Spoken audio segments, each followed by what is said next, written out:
Antradienį Vilniuje prasidėjo tarptautinė paroda Baltechnika 2013, 21-oji tarptautinė technikos ir technologijų, energijos, elektrotechnikos, elektronikos pramonės prietaisų inžinerinės kooperacijos paroda. Tai svarbiausias inžinerinės pramonės įvykis Lietuvoje. Paroda skirta specialistams, verslui ir akademiniai visuomeniai. Iš Lietuvos aukštųjų mokyklų joje dalyvavo Vilniaus Gedimino technikos ir Klaipėdos universitetai. Klaipėdos universiteto atstovai pristatė studentų kurtą traukinio projektą, pačių kurtus sumo robotus ir povandeniniams tyrimams naudojamą robotą bei kitą įrangą.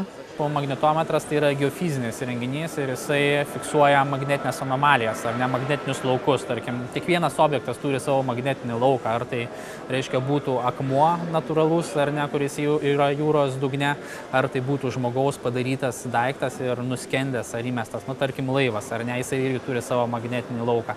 Tai va, fiksuojant šitas anomalijas ir paskui interpretuojant šitas anomalijas mes galime spręsti, ar tai reiškia yra gamtinis dalykas, ar šita anomalija yra žmogaus padaryta. Magnetometras pagrindai jisai yra skirtas povandeniniai paieškai, didelių teritorijų yra pjaunami profiliai.